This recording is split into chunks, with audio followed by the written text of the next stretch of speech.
जय श्री कृष्णा दोस्तों। स्वागत है आपका कृष्ण ज्ञान प्रश्नोत्तरी चैनल पर। अगर आपने अभी तक हमारे चैनल को सब्सक्राइब नहीं किया है तो कृपया सब्सक्राइब कर दीजिए, क्योंकि यहाँ हम रोज जीवन बदलने वाले कृष्ण उपदेश, गीता का ज्ञान और मन को शांति देने वाले संदेश लेकर आते हैं। दोस्तों, कभी कभी जिंदगी में ऐसा वक्त आता है जब हर रास्ता बंद लगता है, कोई सहारा नहीं मिलता, मन टूट जाता है और इंसान सिर्फ एक ही सवाल पूछता है, भगवान अब क्या करूं? आज का यह वीडियो उसी सवाल का सबसे गहरा और सबसे सच्चा उत्तर है। गीता के अनुसार जब कोई रास्ता न बचे, दुख बहुत हो, मन डगमगाए, तो क्या करना चाहिए? आज हम बात करेंगे कठिन समय में भगवान कृष्ण द्वारा बताए गए 7 दिव्य उपायों के बारे में, जो जीवन बदल देते हैं।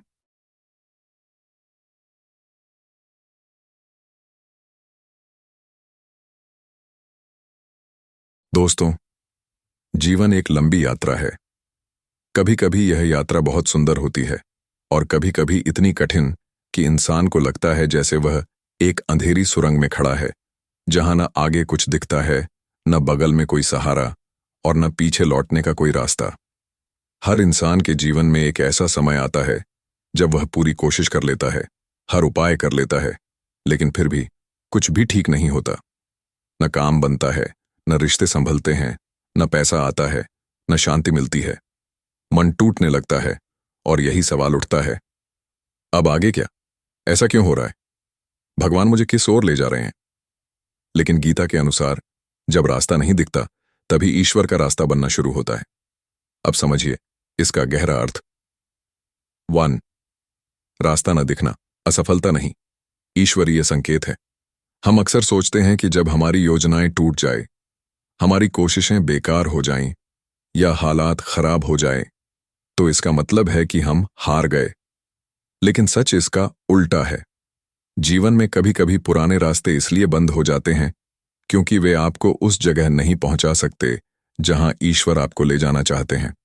कृष्ण कहते हैं, जिसे तुम हानि समझते हो वह लाभ का पहला चरण होता है। इसलिए जब कोई रास्ता बंद होता है तो वह अंत नहीं, एक नए मार्ग की शुरुआत होती है। 2. पुराने रास्ते बंद होते हैं ताकि नए रास्ते खुल सकें। ईश्वर का नियम बहुत सरल है। जहां तुम्हें चोट लगनी हो, वहां पहुंचने से पहले रास्ता बंद कर दिया जाता है। आपको लगता है कि मेरी नौकरी चली गई, रिश्ता टूट गया, काम रुक गया, लेकिन हो सकता है कि इसी रुकावट ने आपको उस दुख से बचा लिया हो जो आने वाला था। हम इंसान सिर्फ सामने की 2-4 कदम की दूरी देखते हैं, लेकिन भगवान पूरी जिंदगी का नक्शा देखते हैं। इसलिए कई बार वह कुछ रास्ते बंद कर देते हैं ताकि आप अपना असली रास्ता ढूंढ सकें। 3. रास्ता न दिखना आत्मा को बदलने का समय।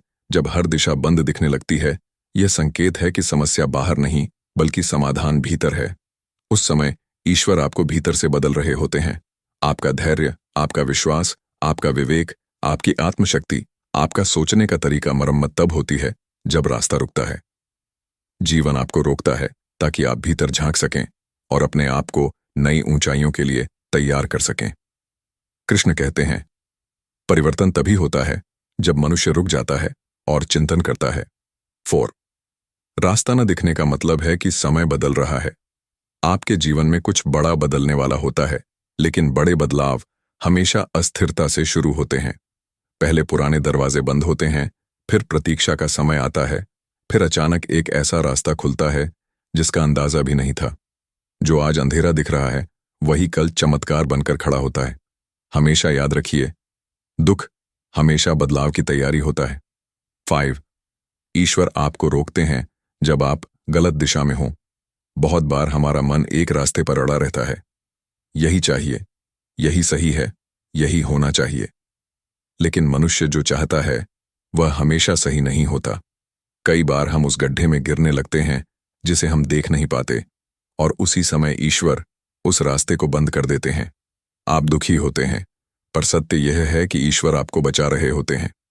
कृष्ण कहते हैं, तुम नहीं जानते कि तुम्हारे लिए क्या अच्छा है, लेकिन मैं जानता हूं। 6. रास्ता न दिखना ईश्वर की योजना बन रही है। मनुष्य अपनी छोटी छोटी योजनाएं बनाता है, आज ये करूंगा, कल वो करूंगा। लेकिन ईश्वर की योजना विशाल होती है। जब ईश्वर आपके जीवन में कुछ बड़ा करने वाले होते हैं तो वे पहले आसपास की हर चीज को उखाड़ देते हैं ताकि नया पौधा उग सके। उसी समय लगता है कि सब खत्म हो गया, लेकिन सच ये होता है कि सब शुरू होने वाला है। एक बीज को भी मिट्टी में दफन होना पड़ता है, तभी वह पेड़ बनता है। जब आपको लगता है कि आपका जीवन अंधेरे में गिर गया है, शायद ईश्वर ने आपके भीतर से एक पेड़ उगाना शुरू किया है। 7 सार, रास्ता न दिखना ईश्वर का संरक्षण है, दंड नहीं। यह जीवन का सबसे गहरा और सबसे सुंदर सत्य है। जहां मनुष्य को कोई रास्ता नहीं दिखता, वहीं से ईश्वर का रास्ता शुरू होता है। जो आप खो रहे हैं, हो सकता है वह आपकी भलाई के लिए जा रहा हो। जो टूट रहा है, हो सकता है वह नए बनने की शुरुआत हो। जो बंद हो रहा है, हो सकता है वह आपको सही दिशा में भेज रहा हो। इसलिए जब भी लगे कि अब कुछ नहीं बचा, तो शांत होकर याद रखें, यह ईश्वर का सबसे बड़ा संकेत है कि अब कुछ नया होने वाला है। दोस्तों, जब इंसान दुख में होता है तो उसका पहला सवाल यही होता है, भगवान मेरे साथ ही क्यों? मैंने ऐसा क्या किया कि मुझे ही कष्ट मिल रहा है? लेकिन गीता कहती है, दुख न तो भगवान की सजा है और न उनकी नाराजगी। दुख जीवन का नियम है और हर दुख में एक गहरा संदेश छिपा होता है। आइए समझते हैं। 1 दुख कर्मों का परिणाम, दंड नहीं। कृष्ण कहते हैं, कर्म बीज हैं, परिणाम फल हैं। हमारे जीवन में जो भी अनुभव आते हैं, अच्छे हों या बुरे, वे किसी न किसी कर्म का परिणाम होते हैं। लेकिन यह दंड नहीं है। भगवान सजा नहीं देते, वे सिर्फ हमारे कर्मों के फल जीवन में इस तरह भेजते हैं कि हम सीख सकें, बदल सकें और बेहतर बन सकें। दुख हमें रुककर सोचने पर मजबूर करते हैं, किया क्या था, समझा क्या, सीखा क्या। इसलिए दुख आए तो अपने कर्मों को टटोलिए। दुख आपका दुश्मन नहीं, आपका शिक्षक है। 2 दुख पुराने कर्मों का शोधन। जिस तरह सोने को आग में तपाकर उसकी शुद्धता बढ़ाई जाती है, ठीक उसी तरह आत्मा को दुख से गुजारकर उसे निर्मल बनाया जाता है। यह वह समय होता है जब ईश्वर आपके जीवन से अहंकार, क्रोध, लालच और नकारात्मकता को बाहर निकाल रहे होते हैं। कभी कभी हम सोचते हैं कि मैं इतना अच्छा हूं, फिर भी क्यों दुख? क्योंकि दुख आपको और भी बेहतर बनाने आया है। जिस व्यक्ति के भीतर क्षमता हो, उसी को कठिन परीक्षा दी जाती है। कृष्ण कहते हैं, दुख तुम्हें तोड़ने नहीं, घोड़ने आता है। 3 दुख समय का परिवर्तन। जीवन में सब कुछ चक्रों में चलता है, खुशी, शांति, सफलता, अवसर और हाँ, दुख भी। जब दुख आता है तो यह संकेत होता है कि समय बदल रहा है। हर कठिन समय एक बड़ा बदलाव लेकर आता है। कभी परिवर्तन अच्छे के लिए होता है, कभी आवश्यक के लिए और कभी आपकी रक्षा के लिए। महाभारत में भी कृष्ण ने अर्जुन से कहा, अच्छा समय स्थायी नहीं, बुरा समय भी स्थायी नहीं। आज का दुख कल की शक्ति बन जाता है। 4 दुख बान, ईश्वर की परीक्षा। जब एक विद्यार्थी का स्तर बढ़ता है तो उसकी परीक्षा भी कठिन हो जाती है। ठीक उसी तरह जब ईश्वर आपको ऊंचा उठाने की सोचते हैं, आपके कर्म, आपका धैर्य, आपका विश्वास, इन सब की परीक्षा लेते हैं। ईश्वर कभी गरीब को नहीं परखते, वह दिल को परखते हैं। क्या आप कठिन समय में भी शांत रह सकते हैं? क्या आप दुख में भी प्रेमपूर्ण बने रह सकते हैं? क्या आप विश्वास बनाए रख सकते हैं? जो लोग परीक्षा पास करते हैं, उनके जीवन में चमत्कार आते हैं। 5 दुख आत्मा की वृद्धि। हम अक्सर सोचते हैं कि खुश समय हमें आगे ले जाता है, लेकिन यह गलत है। खुशी हमें आराम देती है, दुख हमें आगे बढ़ाता है। दुख से ही आप में साहस जन्म लेता है, सहनशीलता पैदा होती है और आपकी आत्मा मजबूत बनती है। जो इंसान कठिन समय में टूटता नहीं, वह फिर कभी नहीं टूटता। इसीलिए कृष्ण कहते हैं, दुख वही पाता है जो अगले स्तर के योग्य होता है। 6 दुख आसक्तियों से मुक्ति। हमारे बहुत से दुख इसलिए आते हैं क्योंकि हम चीजों, लोगों और अपेक्षाओं से चिपक जाते हैं। जैसे, यह नौकरी ही सब कुछ है, यह इंसान ही मेरा सहारा है, यह रिश्ता ही मेरी पहचान है, यह पैसा ही मेरी सुरक्षा है। जब हम किसी चीज को भगवान से ऊपर रख देते हैं तो वहीं दुख शुरू होता है। दुख उन जगहों पर होता है जहां हम आसक्त हो जाते हैं। भगवान धीरे धीरे उन जगहों को हमसे छुड़ाते हैं जहां हमारा अत्यधिक लगाव हमें गिरा सकता है। आसक्ति टूटती है तो दुख भी टूट जाता है। 7. दुख, नया मार्ग खोलने की तैयारी। कभी कभी दुख इसलिए आता है क्योंकि जीवन आपको एक पुराने रास्ते से हटाकर एक नवीन रास्ते पर ले जाना चाहता है। हम अपनी आदतों, अपने वातावरण, अपने लोगों और अपनी सोच में इतना फंस जाते हैं कि आगे बढ़ ही नहीं पाते। दुख उस जड़ता को तोड़ता है।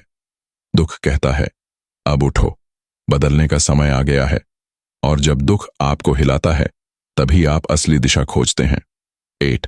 दुख, भगवान का आपकी ओर ध्यान। बहुत लोग सोचते हैं, भगवान मुझे भूल गए हैं। लेकिन सच्चाई यह है, जिसे भगवान भूल जाते हैं, उसे दुख नहीं दिया जाता। दुख वही पाता है जिसे ईश्वर ठीक करना चाहते हैं, ऊंचा उठाना चाहते हैं और नया मार्ग देना चाहते हैं। जिस तरह मां बच्चे को कड़वी दवाई देती है, लेकिन उसी दवाई से वह ठीक होता है, ठीक वैसे ही ईश्वर का दिया दुख आपको भविष्य के लिए तैयार करता है। सार, कंक्लूजन। दुख कोई गलती नहीं है। यह एक संदेश है कि आपके जीवन में कुछ बदल रहा है, कुछ बन रहा है और कुछ बड़ा होने वाला है। दुख 3 बातें सिखाता है।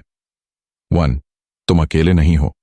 भगव, जब जीवन अंधेरा हो जाए, जब किसी दिशा का पता न चले, जब दिल टूट जाए, मन बिखर जाए और पूरी दुनिया बदल जाए, तभी कृष्ण के ये 7 दिव्य उपाय इंसान के जीवन को संभालते हैं। ये उपाय सिर्फ आध्यात्मिक नहीं, बल्कि मन, जीवन और कर्म तीनों को सीधा असर करते हैं। उपाय 1. मन को शांत करो। यही पहला समाधान है। कृष्ण कहते हैं, अशांत मन से कोई निर्णय सही नहीं होता। कठिन समय में सबसे बड़ी गलती यह होती है कि हम जल्दी में कदम उठा लेते हैं, गुस्से में, दुख में, डर में, निराशा में, अधैर्य में। लेकिन ऐसे निर्णय हमारी जिंदगी को और बिगाड़ देते हैं। इसीलिए पहला उपाय है, रुक जाओ, शांत हो जाओ। समस्या को मत संभालो, पहले खुद को संभालो। जब मन शांत होता है, तभी बुद्धि जागृत होती है और तभी रास्ता दिखाई देता है। उपाय 2. अपनी स्थिति को स्वीकार करो। एक्सेप्टेंस। कृष्ण कहते हैं, जिसे तुम स्वीकार करते हो, उसे बदलने की शक्ति स्वतः मिल जाती है। हम दुख में सबसे ज्यादा पीड़ित इसलिए होते हैं क्योंकि हम हालात को स्वीकार नहीं करते। ऐसा क्यों हो गया? मेरे साथ ही क्यों? मैं इस परिस्थिति में क्यों हूं? लगातार इस प्रश्न में फंसे रहना मन को और कमजोर कर देता है। स्वीकार करने का मतलब हार मानना नहीं है। यह वह क्षण है जब संघर्ष समाप्त होता है और समाधान शुरू होता है। उपाय 3. कर्म करना बंद मत करो। छोटे कदम भी शक्ति देते हैं। कठिन समय में इंसान रुक जाता है, लेकिन गीता कहती है, कर्म करते रहो, रुको मत। यह कर्म बड़े होने जरूरी नहीं, छोटे छोटे काम भी आपको मानसिक शक्ति देते हैं।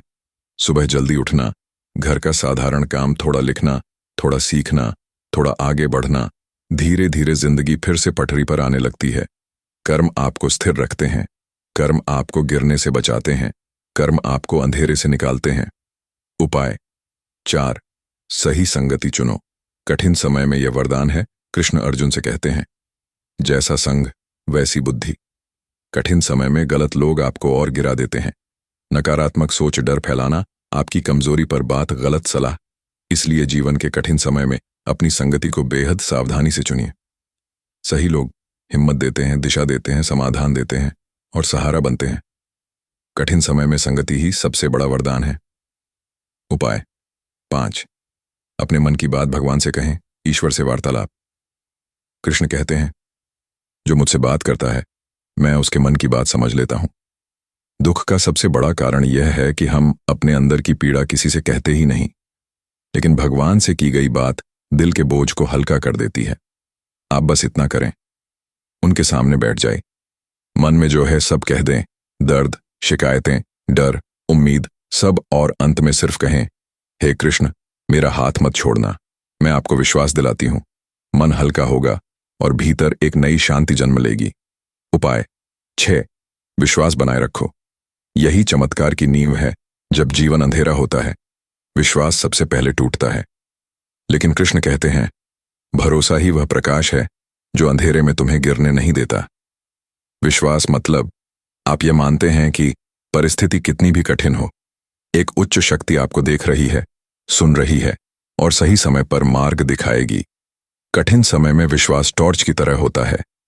रास्ता भले न दिखे, पर दिशा दिखती रहती है, और जीवन में चमत्कार उसी व्यक्ति के साथ होते हैं जिसका विश्वास अंत तक बना रहता है।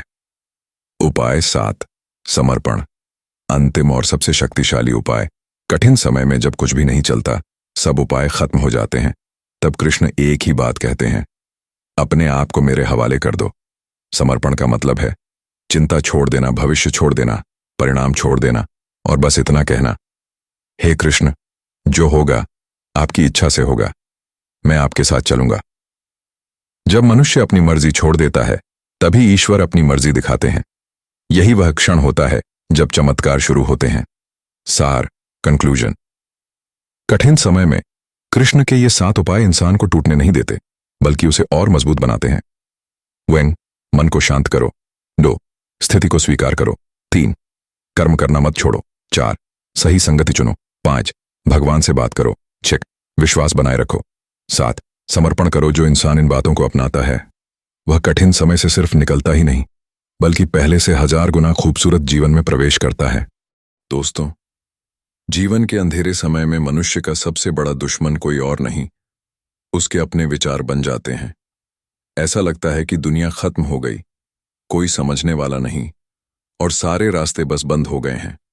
लेकिन भागवत गीता में भगवान कृष्ण ने ऐसे समय के लिए बहुत गहरा मार्गदर्शन दिया है। कृष्ण कहते हैं, अंधेरा कभी प्रकाश को रोक नहीं सकता, लेकिन अधीरता मनुष्य को रोक देती है। इसका अर्थ यह है कि अंधेरा कोई समस्या नहीं है, आपकी बेचैनी, आपका डर, आपकी जल्दबाजी, यही असली समस्या है।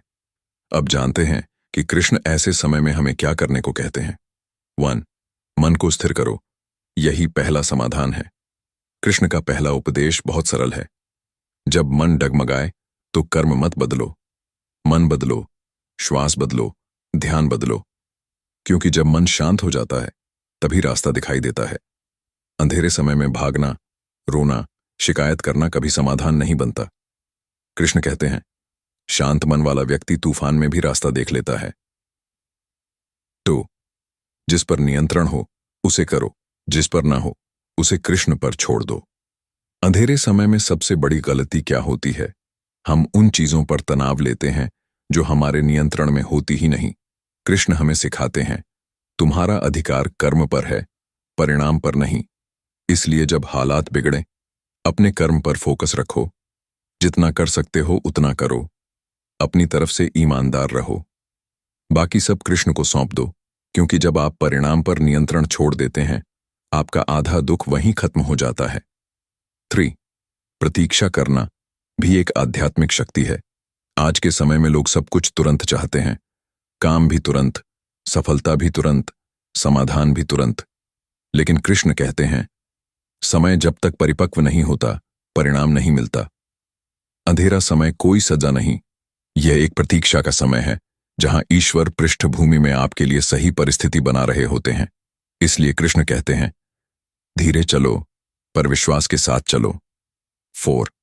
दुख को दुश्मन नहीं, शिक्षक समझो। हर अंधेरा समय एक बड़ा सबक लेकर आता है। कृष्ण सिखाते हैं, दुख मनुष्य का सबसे सच्चा गुरु है। दुख आपको क्या सिखाता है? कौन आपका अपना है, कौन केवल साथ दिखाता है?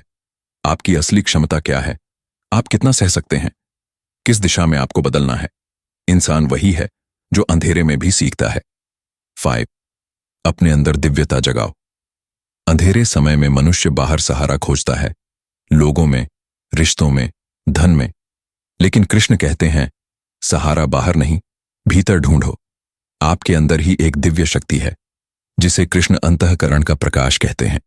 यह वही शक्ति है जो आपको धैर्य देती है, साहस देती है और सही मार्ग दिखाती है। इसलिए अंधेरे समय में कृष्ण का मार्ग है। अपने भीतर के प्रकाश को जगाओ, क्योंकि वही तुम्हें बाहर के अंधेरे से निकालता है। 6. संगति बदलो, ऊर्जा बदल जाएगी। कृष्ण कहते हैं, जिनके मन में भय है, उनके पास बैठने से भय फैलता है, और जिनके मन में विश्वास है, उनके पास बैठने से शक्ति मिलती है।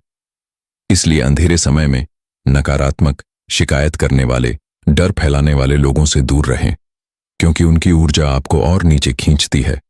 और अपने जीवन में ऐसे लोगों को लाओ जो हिम्मत देते हैं, सच्ची सलाह देते हैं, सकारात्मक रखते हैं, आपको भगवान की याद दिलाते हैं। यही सच्ची सत्संगति है। 7. कृष्ण स्मरण सबसे बड़ा उपचार है। गीता में कृष्ण ने यह स्पष्ट कहा, जो मनुष्य मुझे याद करता है मैं उसे कभी अकेला नहीं छोड़ता। अंधेरे समय में जितना आप ईश्वर का स्मरण करते हैं उतनी ही जल्दी मन का अंधेरा खत्म होता है। आप चाहे मंत्र जपें, नाम स्मरण करें, छोटे भजन सुने, घर में दीपक जलाए, सब आपके भीतर प्रकाश लाते हैं। कृष्ण का नाम मन के डर को पिघला देता है। अंतिम सार, कृष्ण का दिव्य संदेश। कृष्ण कहते हैं, अंधेरा समय तुम्हें नहीं तोड़ता, वह तुम्हें चमकने लायक बनाता है। आपके जीवन में जो भी रुकावटें, समस्याएं, धोखे, दर्द आए हैं, वे सब आपको तोड़ने नहीं, आपको बदलने के लिए आए हैं। जिस दिन आप यह समझ गए, उस दिन अंधेरा समय आपका सबसे बड़ा मित्र बन जाता है।